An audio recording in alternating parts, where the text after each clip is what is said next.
Portions of the following program may have been pre-recorded. The following program's views, claims, or ideas may not reflect those of WSRR Radio or StylesRebelRadio.com.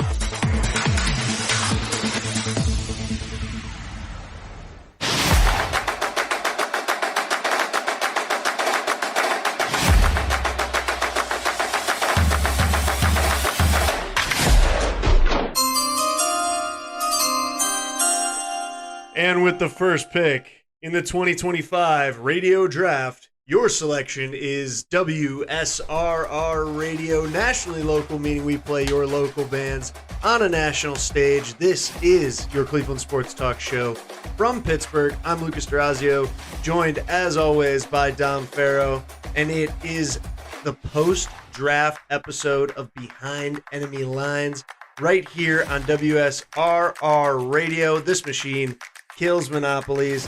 It is April 28th, and it is your Monday morning drive to survive the 10 a.m. block on your drive into work. Or maybe you're already at work and you're discussing some draft conversation around the water cooler. Today, we've got all of the topics that you might want to cover, at least talking about the first round. We are recording this on Friday, April 25th at 2 p.m., so we don't have the second round in yet, but I feel like, really, unfortunately, Dom, I feel like that's kind of where the most excitement's going to happen, because my takeaway from round one, night one of the draft, was kind of boring. What do you think about that? I don't know if I agree with that. I mean, I don't know how often you see the second overall pick get traded in the draft. I feel like if that happens, it's usually a few months before that happens, or maybe a month. I don't think that's really happened the day of the draft. So I think that was super exciting, especially because it was for Travis Hunter, this generational talent. I think that made it a lot more exciting. But like you said, I think really the biggest story out of night one of the draft was Shedeur Sanders not getting drafted. I think the story throughout the draft until he gets drafted is where's Shedeur going to go? There were so many times where I thought, like, oh, maybe this is a spot where he could go. Saints passed on him. The Browns passed on him 2 times, basically. And then the Steelers passed him as well. There are a few other teams who I thought maybe could have gone and got him. The Falcons were one that I was kind of curious about. I could have seen the Colts, even though they have Daniel Jones and Anthony Richardson. There are still teams that I thought maybe would have reached for a QB in the first round. And then the biggest shock of all, the Giants trading back into the first round after already drafting Abdul Carter with the 3rd overall pick. They trade back with, do you remember what team it was? Anyways, they trade back and they get Jackson Dart, quarterback out of Ole Miss, which I think that was another big story out of the first round that made things a little more exciting.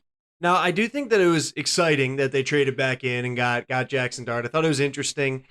I'm not super surprised that Dart went over Shedeur Sanders, but really, like you said, the story of night one was that Shedeur Sanders didn't get taken. Was that really that surprising? Like, they talked about Shedeur Sanders from the start of the broadcast to the end of the broadcast. Like, this is amazing. I can't believe he's not gone. They like, there's no reason that he should still be on the board.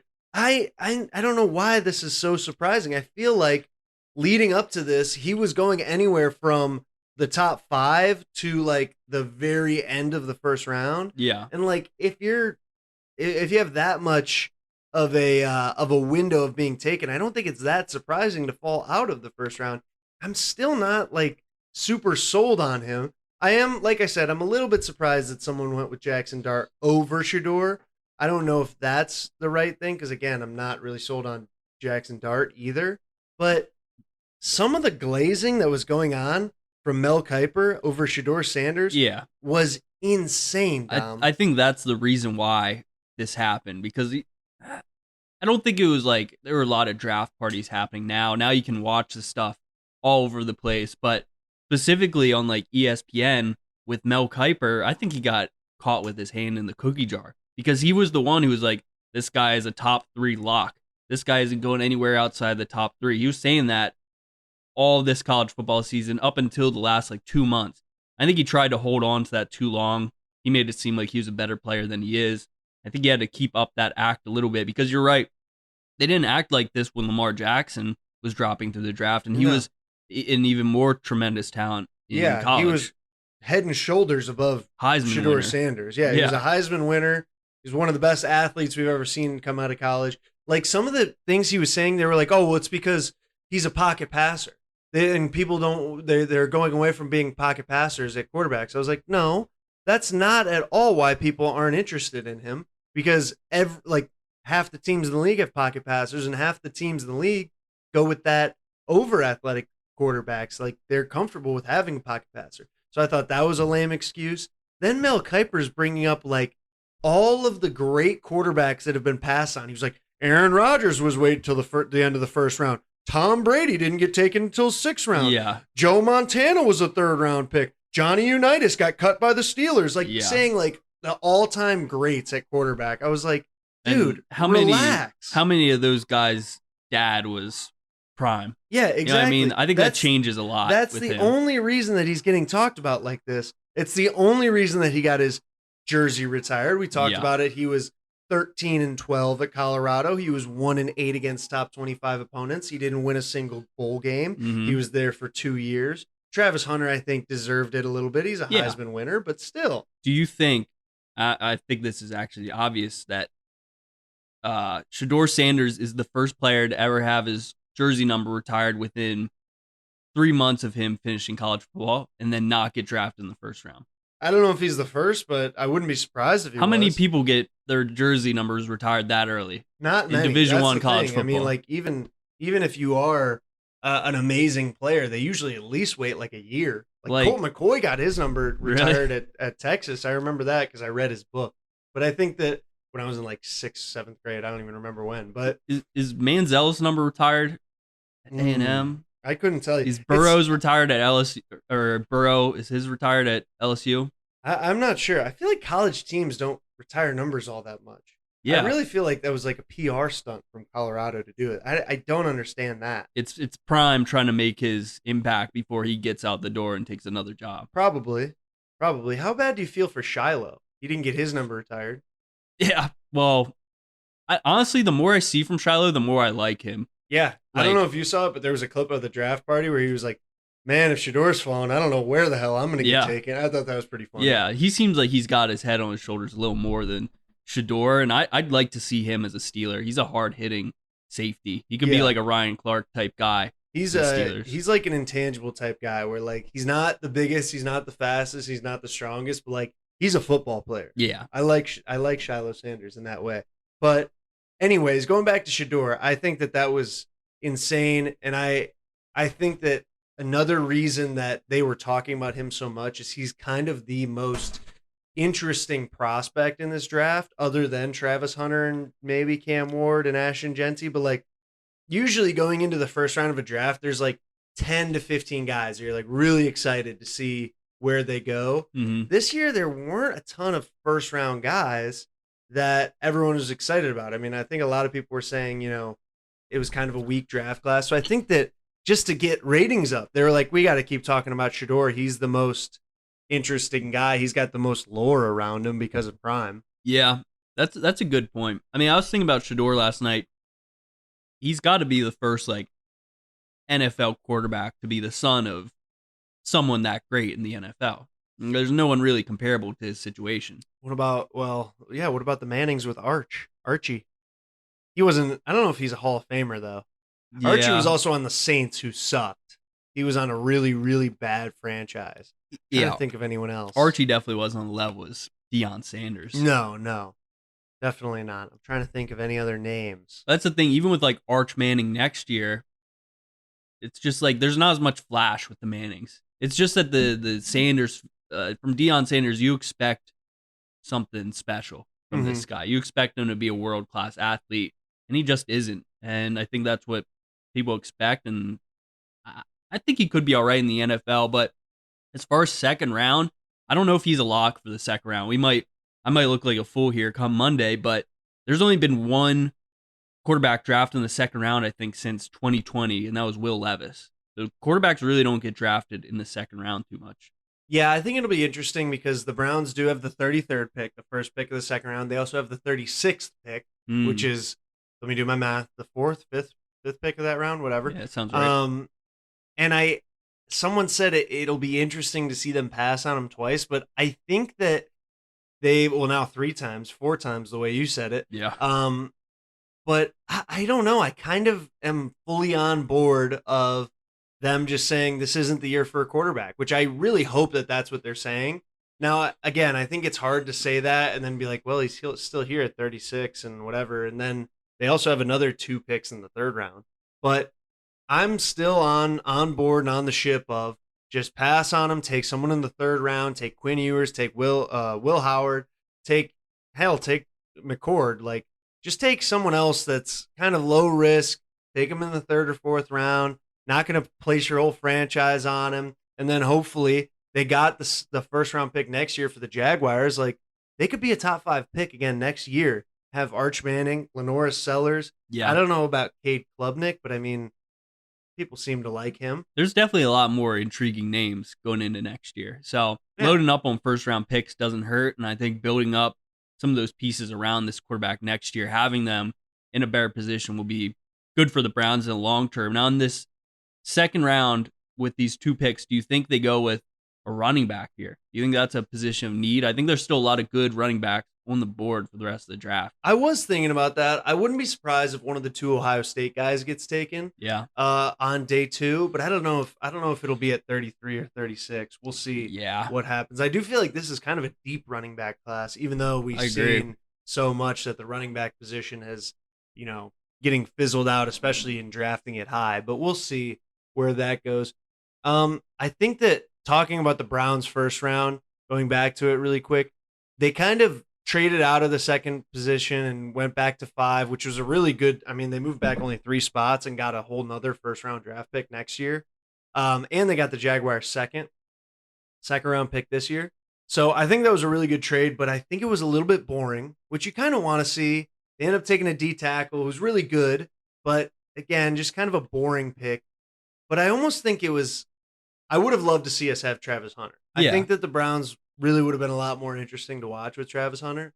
Or Abdul Carter. But I do think that it was almost the responsible thing to be like, we're not going to know how to handle Travis Hunter. And it's going to be a really hard balancing act of playing him one way or the other more. Yeah. And him wanting to play both, where it's kind of like, we're not even going to worry about that. We've got enough on our plate right now with a $250 million quarterback who has a torn Achilles, and Myles Garrett, who requested a trade and then came back, and Nick Chubb, whose knee was bent sideways a year ago and then broke his foot, and now we got to worry about his contract. Like, there's too much going on with the Browns right now to worry about Travis Hunter, I feel like. Like, that would have just been another thing on the plate where we have already got so much shit. Yeah, but at the same time, you have the opportunity to draft the generational talent.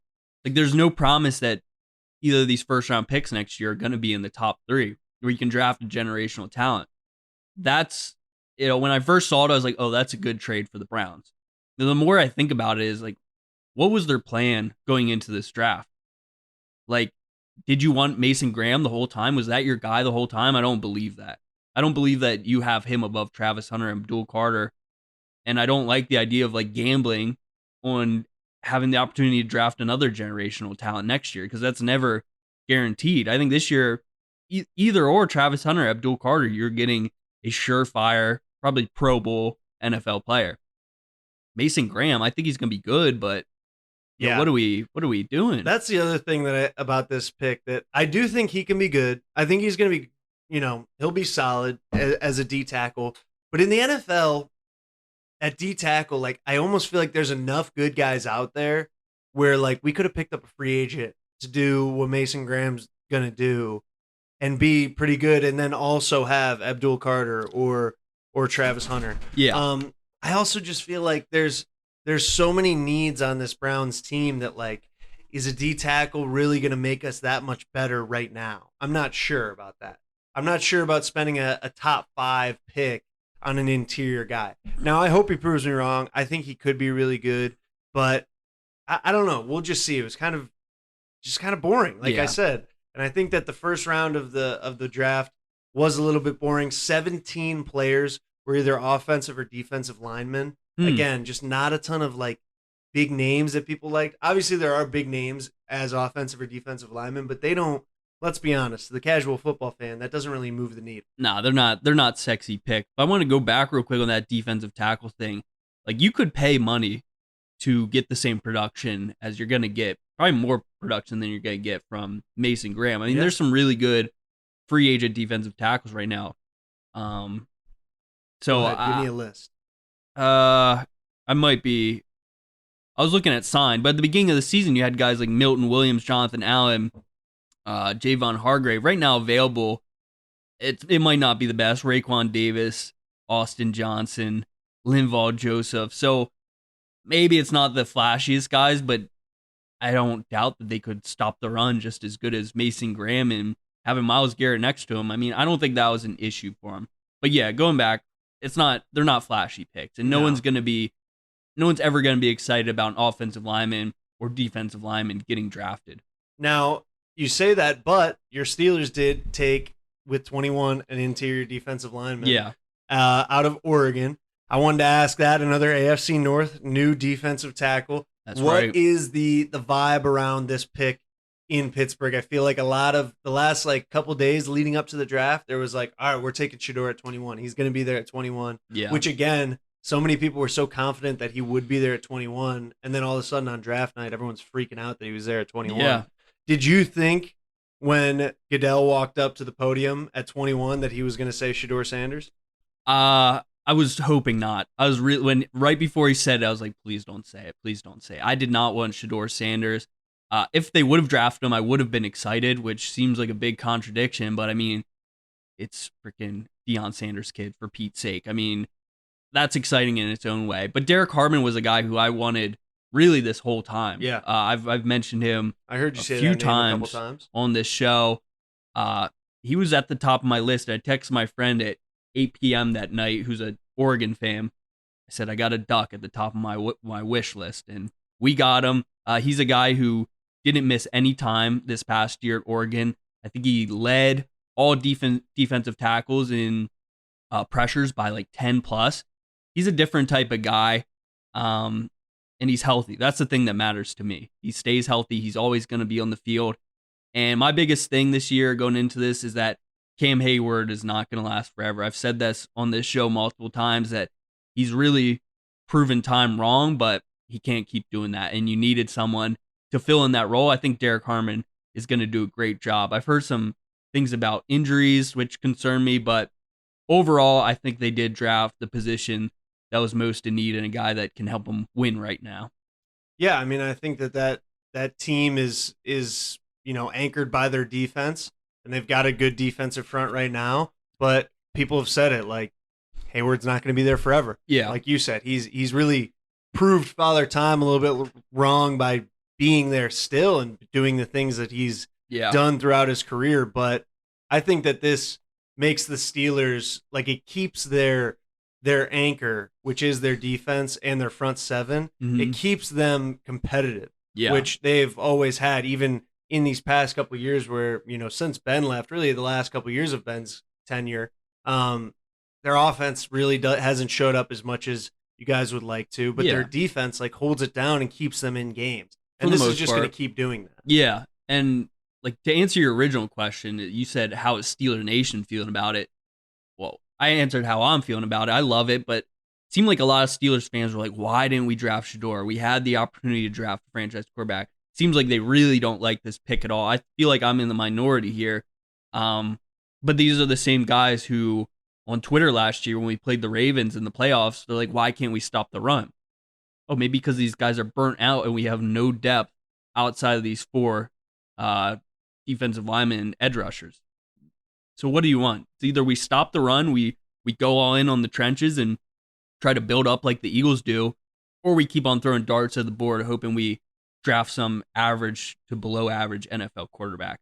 I don't get a lot of the Steelers fans and their thoughts on this, but I'm all for it. Yeah, I think it was another kind of boring pick where you could have done the flashy, sexy thing, but it's no, we're here to win football games, not to be flashy and sexy and pick a guy who, in other drafts would be QB7. Yeah. So I think it was a really good decision. By the way, in the last couple seconds here before our first break, I'm sick of the first night of drafts where it's pick 30, pick 20 something, and they're like, there's no way this guy should still be on the board. And it's well, the 20 guys who have already been picked were also pretty good. If one of them was here, you would be saying the same thing. Like, you can't say that about 30 guys when only 15 guys have been taken. Mhm. That's just math, Mel Kiper. It pisses me off so much to hear that. That does it for our first segment. Stick with us through the break right here. You are listening to Behind Enemy Lines right here on WSRR, the Star Radio.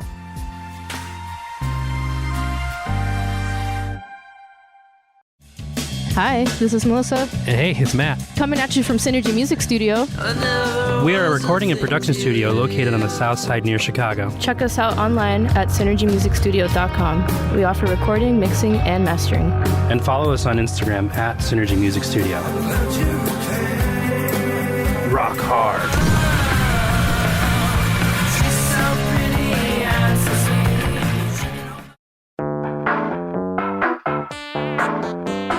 What's the difference between the shirt you're currently wearing and the one that I am? Well, both do their job of concealing us from the outside world and social boundaries.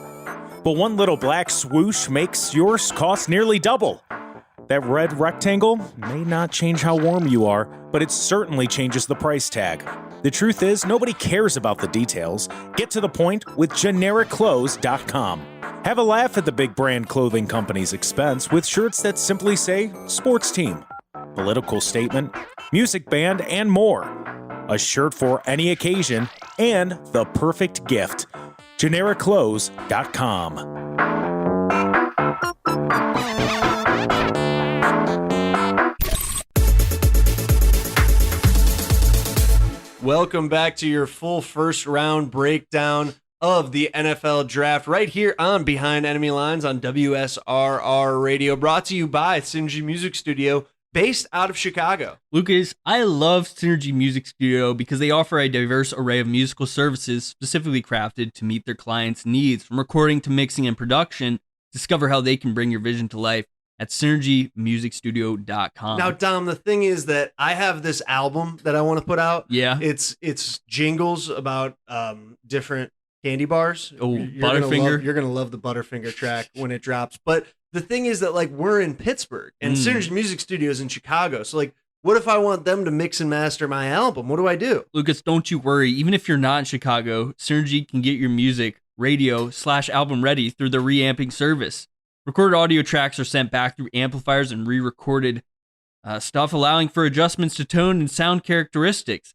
This process helps achieve the desired sonic texture and enhance the overall quality of the music production. So get that good stuff at synergymusicstudio.com. Get that good stuff. That's part of my Butterfinger song. Get that good stuff.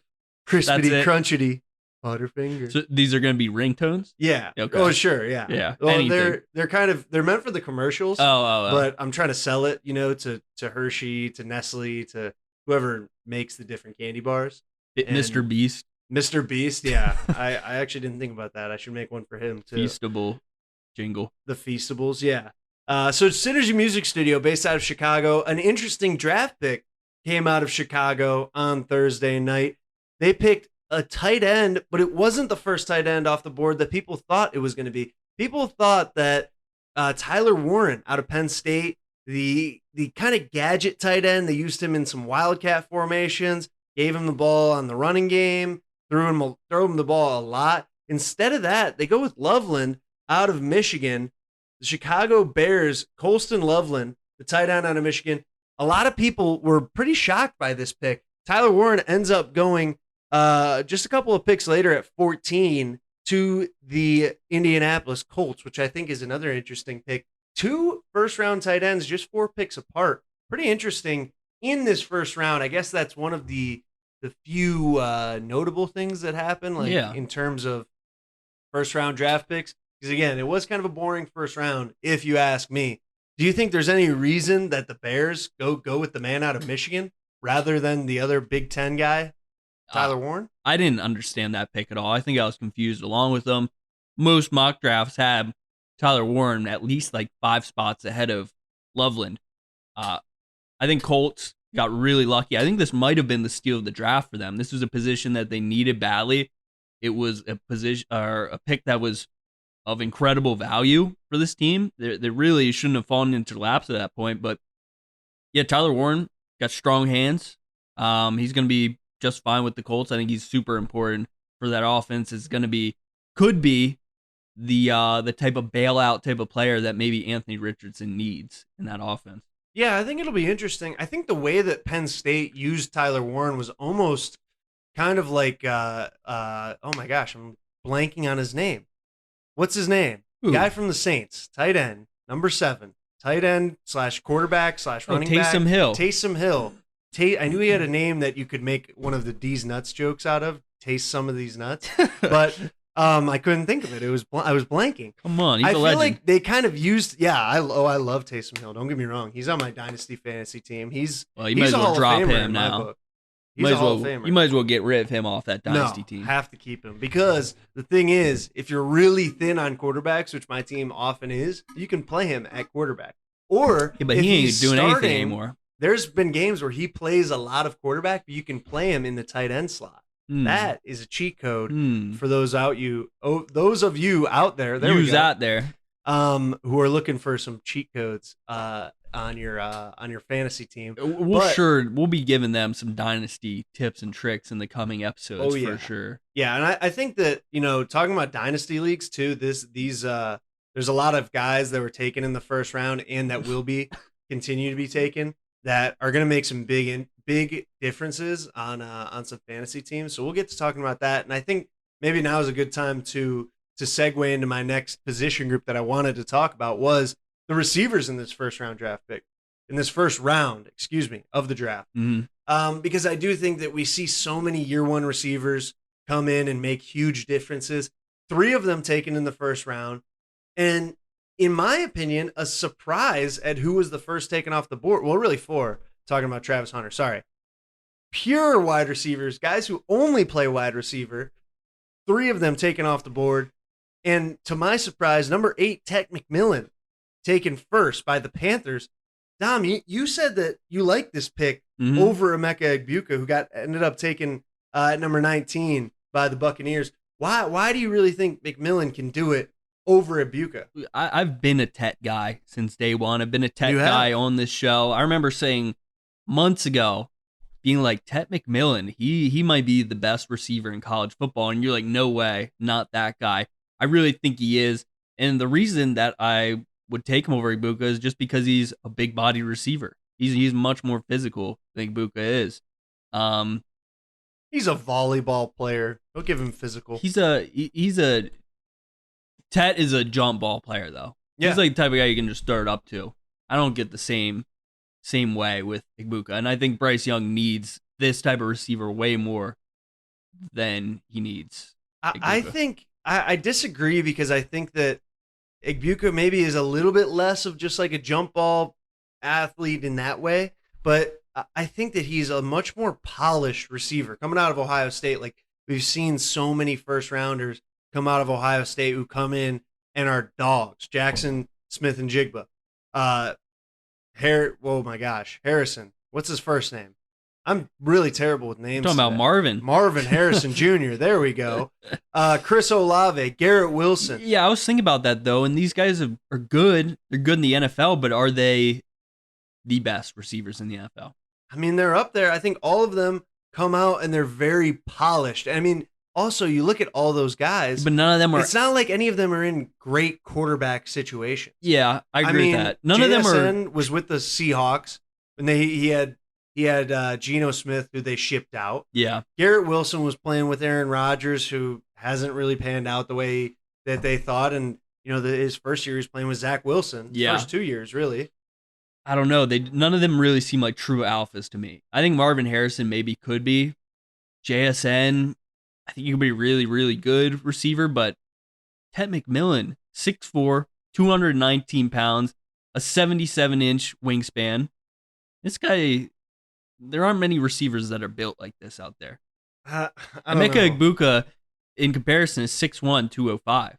That's just different type of football. And I think paired up with Xavier Legette, I think Tet McMillan, I think they could have a really, really good duo. Type of like Mike Evans, Chris Godwin type duo, honestly. Well, you just mentioned Mike Evans and Chris Godwin. That's why I think Egbuka is like a steal at this position because he really like fully rounds out that wide receiver room. They got Mike Evans on the outside. They got Chris Godwin who can play both. Ibuka can play both as well. And now that's like an infusion of youth to Yeah. this offense of the Buccaneers, who like are a good team. Like they're a playoff team. They're right there where they can make a push. Yeah. As much as I hate to say it, because I hate to say that Baker Mayfield can be the guy that gets them there.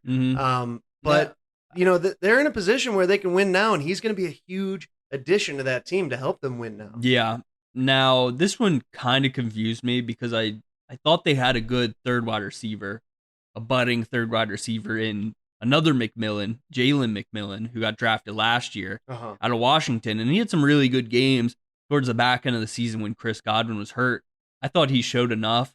Maybe he didn't show enough to be the true number 2 guy, but the Buccaneers are definitely expecting Mike Evans or Chris Godwin to be gone in the coming years.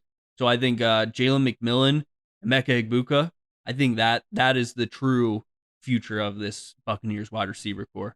Now, when you said you were confused, I thought that you were going on to the next wide receiver that was taken in the first round, because you said it off air, not on the show off air, hosted by Shane E., also on WSR Watch radio, that. but off air here before we started recording, that you were a little bit perplexed by the Matthew Golden pick at 23 by the Packers. First time since 2002, the Packers have taken a receiver in the first round. Guy out of Texas, transferred from Houston. Mm-hmm.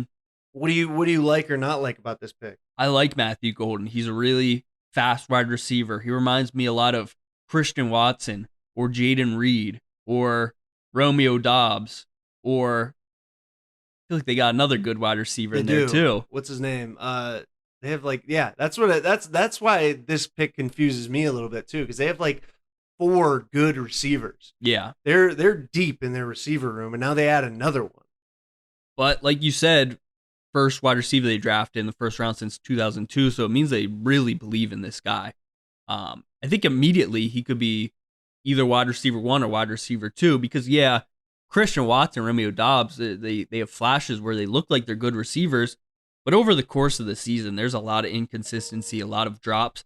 I think Golden will be a lot more consistent. I think he's a much better route runner, much better true wide receiver than those guys.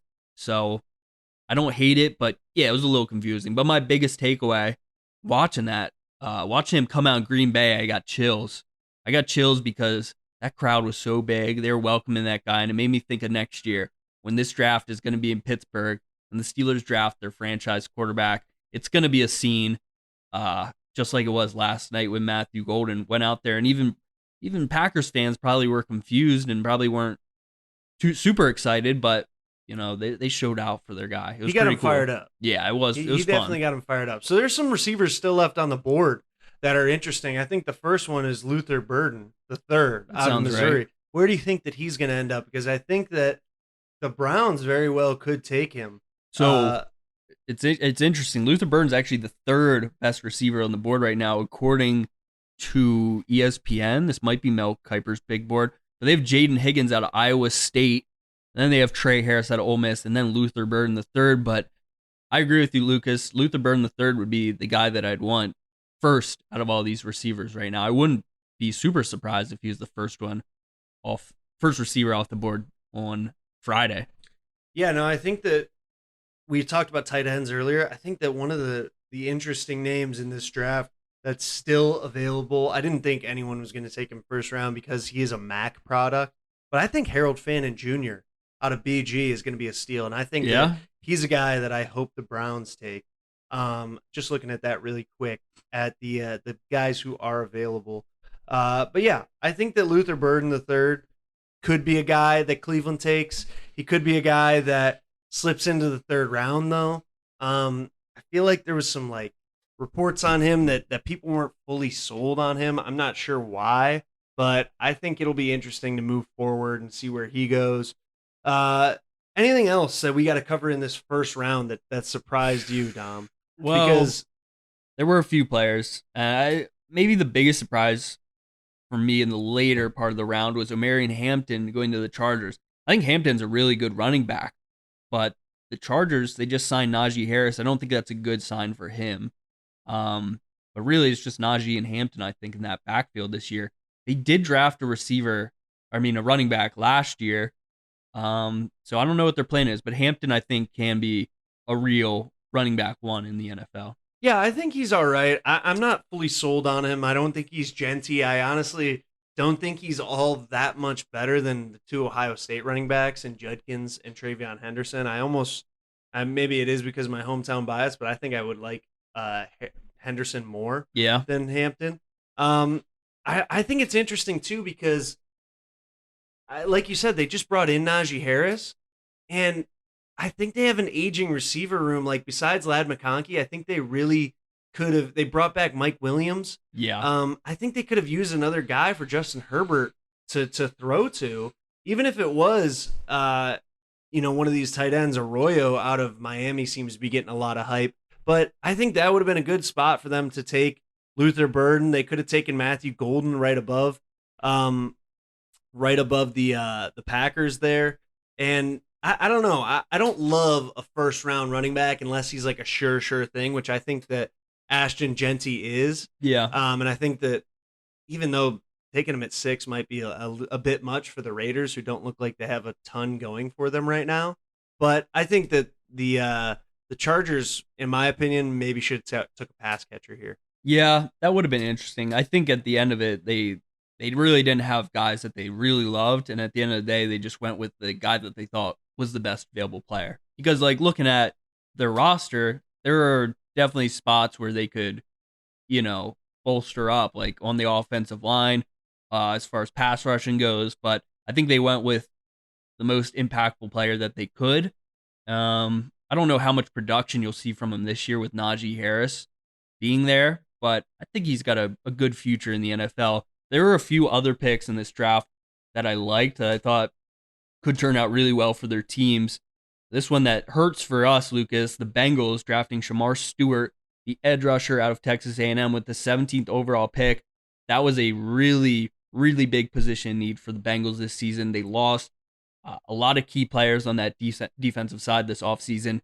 Shamar Stewart is young, he's fast, and I think he's going to be scary in the AFC North. Yeah, I think he's kind of the replacement to Sam Hubbard. And then we stay in the AFC North and go to the Ravens. Malachi Starks out of Georgia, safety, who's one of those middle of the field roamers. Like I feel like he's a guy that's going to move around a lot in that Ravens defense, and I think that him and Kyle Hamilton at the two safeties, both of them are kind of going to be guys that walk down. They're going to end up in the slot a lot, be like a nickel, then also be over the top safeties, and like I said, just move around, be versatile pieces on that defense. Yeah. But that's going to be a scary defense to play. Exactly. The Raiders, because the Ravens. Yeah. They're already a scary team to play, and I think that this just adds to their defensive depth. Yeah, Kyle Hamilton was already, one of the scariest dudes, like you said, to go against in the AFC North. And Very versatile. now you pair Malachi Starks with that, another guy who's incredibly versatile. I think it's going to be really, really tough to throw it deep on the Ravens in the coming years because both these guys are still so young and the potential is obviously there. I don't think we've seen the full potential of Kyle Hamilton yet either. No, I don't. I think he can be even better. Yeah. All 4 teams of the AFC North go defense in the first round, which is interesting. The Browns taking Mason Graham at 5. The Bengals, Shamar Stewart at 17. Derek Harmon going to the Steelers at 21. And finally, Malachi Starks to the Ravens at 27. Stick with us through the break for our last segment here on Behind Enemy Lines.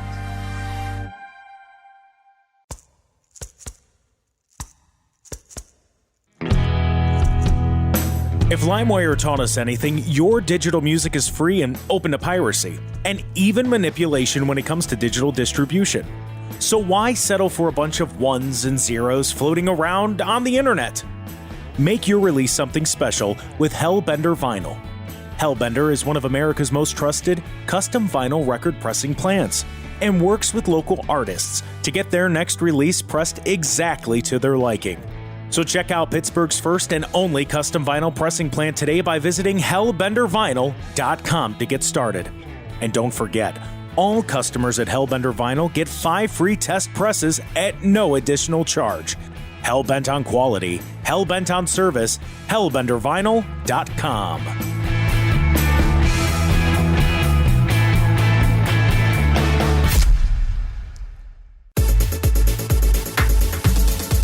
Welcome back to Behind Enemy Lines, our final segment of our 2025 Day 1 Draft Breakdown right here on WSRR Radio, brought to you by GenericClothes.com. Nobody cares about the details. Get to the point at GenericClothes.com. Don't sell out to the big brand clothing empires and their prices. Make a statement at their expense, Dom. And Dom, you said don't sell out to the big brand clothing empires because the rich get richer, and Dom, that is your takeaway from the end of the first round. That's right. These last 3 picks, it's clearly the best 3 teams in the league. The Bills, Eagles, and Chiefs. The Eagles and the Chiefs swapped their picks, the 31st and 32nd. I may have missed something, but I believe that was just a true swap of picks. Why would they do that? I heard someone say, and they might have been wrong as well, that the Chiefs just weren't ready to pick. That maybe the Bills drafted the guy that they wanted, and they're like, well, they couldn't make a decision in 10 minutes. Couldn't do it in 10 minutes? I got to look a little deeper into that trade. But anyways, the rich get richer is my takeaway away here. Starting with the 30th pick, Maxwell Hairston out of Kentucky to the Buffalo Bills, cornerback. Big need for the Bills. They've had an aging secondary on that defense. And from the tape that I was watching, the very little tape that I saw from this guy is that he's got wheels. This guy can run. He's a bit undersized, but just watch the tape of this guy, and you'll see that he's a true football player. He has natural instincts out there. He's going to be really good for the Bills. That's right. The tape blew Dom away so much that he didn't know who this guy was 24 hours ago, and then he watched 5 minutes of tape, and now he's Dom's number 1 player in the first round. He might be the number 1 guy on my big board now. He might be the number 1 player in NFL history, according to Dom Farrell. I might have him over Travis Hunter, honestly. I might have him over Tom Brady. Wow. Personally, just after watching 2 minutes of clips. What's a bigger steal, Tom Brady in the sixth round, 199th pick, or Maxwell Hairston at the 30th pick? You choose. I mean, it's far and away Hairston. It's far and away Maxwell Hairston. But then you said the Eagles. They traded picks with the Chiefs. Jahad Campbell, Alabama linebacker. Jahad Campbell, the linebacker out of Alabama. Yeah, I believe what I said, but in a different way. That's radio, folks. I believe, if I'm not mistaken, he was the only off-ball linebacker to be taken in the first round. Which, I'm a linebacker guy. If you've been paying attention to this show, I'm a linebacker guy. I like my LBs, and Jahad Campbell out of Alabama. I mean, it's just as good as it comes for the Eagles. This seems like a player that just fits their identity, fits the Vic Fangio defense. He's gotten the best out of his linebackers. I think he'll get the best out of Jahad Campbell. Again, rich get richer. How much better can these teams get? Falcons took Jalen Walker at 15. He's a linebacker from Georgia, but he is a little bit of a hybrid where he comes down on the edge a little bit. He's kind of a pass rusher and then sometimes comes back. So yeah, I would say Jahad Campbell is the only true off-ball linebacker. And it looks like he's going to be back there with who's the other guy the Eagles just got out of Georgia last year. His dad used to play for the Eagles. Linebacker. Well, I remember all these people, but I forget their names. I'm so bad with names. They've drafted a lot of Georgia defensive players, and every single one of them was instrumental in them winning. Jeremiah the Super Bowl. Trotter Jr. That's who it is. That's what I'm thinking. Right? Is that true? Is that a different name? Did I just make that up? That sounds right. But they've got Jalen Carter. And that's the biggest piece for this defense. And putting a first-round linebacker right behind him, I think the Eagles are going to be all good this season. And then the 32nd pick, Josh Simmons to the Chiefs, offensive tackle out of Ohio State. Some were calling him the most talented offensive tackle in this draft class. Lucas, from what you saw from Ohio State, what do you think about Josh Simmons? Yeah, I mean, I think he's a dog. I think he knows how to do both. He's a great pass blocker, and he's also a really good run blocker. I think that he was on a team that's surrounded with talent in Ohio State, and now he goes to another team that is stocked full of talent with the Chiefs. Now, maybe that's falling off a little bit because we talked about that after the Super Bowl. The Chiefs kind of need to reload now because, they've got some guys who are aging. They don't really have a ton of standout wide receivers, but I think that the Eagles are in prime position for a repeat. Yeah. As you said, they're the rich get richer, and the Eagles have gotten rich off this 31st pick. Now, the Eagles, like I was saying, the reason they won this Super Bowl was because of the trenches and what they built around this team. My dad said something to me interesting this weekend, and I don't know if I fully agreed with it, but he said it with such confidence that I almost believed him. He said that if you put Russell Wilson on this Eagles team, that they would win a Super Bowl. Yeah, honestly, I think that wouldn't Just be facilitate. all that. I don't think that would be all that wild, especially because like he can throw the deep ball, and like they've got two good deep ball receivers, in Smith and AJ Brown.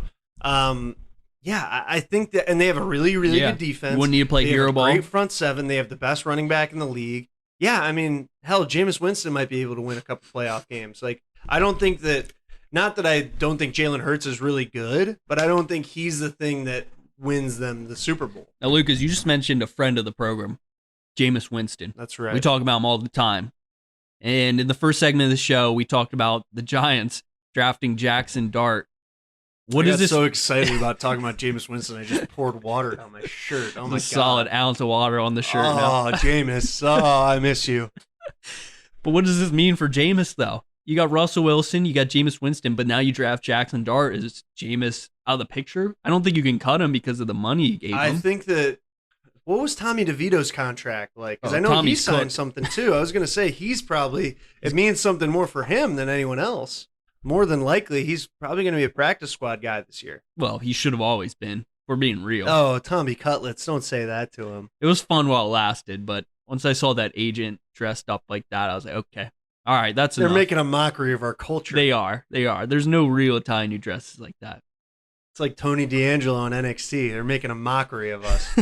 I went back and watched Stand and Deliver, which was NXT's like WrestleMania Saturday thing. Yeah. And they were doing like this whole mob boss angle type thing, like this vignette of the 3 or 4 in the Tony D'Angelo family. And I was just like, this is hilarious. I love how cartoonish this is. Like, it was good. It was good stuff, but maybe a little bit disrespectful to my culture. Yeah, they got to play up the characters a bit. Lucas, you offered me an interesting proposition the other week about going to was that NXT? TNA. A TNA wrestling event. Pittsburgh, June 20th and 21st. And your selling point here is that the Hardy Bros are going to be there. The Hardy Boys are going to be there. Joe Hendry's going to be there. See, none of this means anything to me. Why should I be hype about this?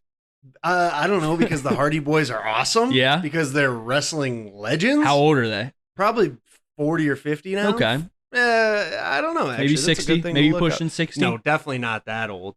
Let's look up Jeff Hardy's age. Honestly, though, it doesn't matter his age because he's still probably he's 47. He's still going to be jumping off of like ladders through tables and stuff. He's the man. He's the man. It's going to be funny if he's an old man. And he's just running around there slow. No, he's not. I've seen highlights of him. He's still doing it. He looks good. You got to watch some Jeff Hardy highlights. I will. He is the truth. What do you think the crowd is going to be like this? Do you think people are going to be bringing signs and stuff like it's a WWE type? Probably. I feel like wrestling and signs go hand in hand. Yeah. You want to go get some poster board on our way there? Go to Staples and get some stuff? What's the point of them bringing signs? Like, do they think that they're going to be on TV? Do they think the wrestler is going to see it? It's kind of, I just for think the fans. the signs are a little bit for the fans, mostly. It's kind of just like to get other people laugh and to point at it. Gets you on TV when you're at a WWE event. But it is part of the presentation almost. Like sometimes there's good signs in the background. Like you look at it during the thing and it's like, oh, that's pretty funny. They're scanning the crowd. They'll show them on TV sometimes. If it's like ringside, I like that. That can be entertaining. Yeah. But if you're up in the nosebleeds. Sometimes they still put them on. Sometimes. I remember as a kid, there would be people who would make these like murals, like this, just the best drawing you've ever seen of Randy Orton. Yeah. And they're sitting up in the nosebleeds holding it up. And it's just like, oh my God, that is gorgeous. Like they spent hours of their time. Their fans are unlike anything. And Lucas, WrestleMania just happened this past weekend. That's right. This will be the second episode since WrestleMania, the first recording since WrestleMania, though. What did you think about it? For me, from what I saw, it seemed like it was pretty lackluster. I think night one looked lame. I didn't watch the whole thing. Night one, I think, ended good. It had a good triple threat in the main event. There was a lot of other stuff though that I saw that like didn't look great. Night 2 was kind of packed, and it seemed like that was kind of the better night. The main event of John Cena and Cody Rhodes, which kind of was the whole thing that everyone came to. I watched that. I didn't watch the entire event, but I watched that. Kind of a lackluster ending. I watched that live actually, and it was a decent match overall, but like it was kind of a lame finish. Yeah. Where it was like anticlimactic in a way, but like also it kind of had to be to show that John Cena was the bad guy, and I thought it was all right, but nothing great. I will say though, I watched NXT's WrestleMania Saturday event. Yeah. And I think I like NXT a lot more. It's supposed to be like the step down in WWE. It's the same company, but like the pacing is way better. Yeah, I that's watched the big thing. The triple threat main event on that, and it was like really quick, and not overly quick though. Like it was a good pace that I think is more exciting. It looks more realistic. As a non-wrestler fan, who like I didn't watch any WrestleMania, but I was paying attention on Twitter, seeing what was happening, and so I was like, okay, this is. I thought this was like a Super Bowl of wrestling, right? This is like their biggest event of the year, and so then night 1 happens, night 2 happens. I'm like, okay, that was kind of interesting, but not what I thought was going to happen with John Cena, and then Sunday or Monday, John Cena's fighting again. I'm like, wait a second, I thought that was his last event. It's their Super Bowl. If that's like their biggest event of the year, why isn't that their last event? So is his last one going to be like SummerSlam or? So I did think his last thing was going to be WrestleMania, but he said he was going to be on for the whole year. And that's kind of the thing that I feel like is kind of anticlimactic sometimes about WrestleMania is like the show goes on. Like there's a Monday night show the next day where they kind of like unpack stuff and like whatever. I watched some of that and it was like the people who just won championships the night before are like defending them that much. So it's like, oh, your whole WrestleMania moment was like could have got spoiled the next day. So where do they do that at? It's not at the same place, is it? What's that? Like that Monday night stuff? They did it in Las Vegas right there. They stayed in Vegas and did it that way. But yeah, me and Dom, we're gonna go to TNA, watch Joe Hendry and the Hardy Boys. That's right. On June 20th and 21st. We'll decide. Oh, but, it's a two-day event, it's huh? a 2-dayer, yeah. Wow. We'll see what happens. I think we gotta go one because that 47-year-old might be slow that second day. He might be in pain. I don't know if they're wrestling both nights though. So we'll see. But either way, thank you guys for listening to Behind Enemy Lines right here on WSRR Radio. The Star. Peace. The preceding program was a sponsored production. The views, claims, and ideas expressed may not represent those of WSRR Radio.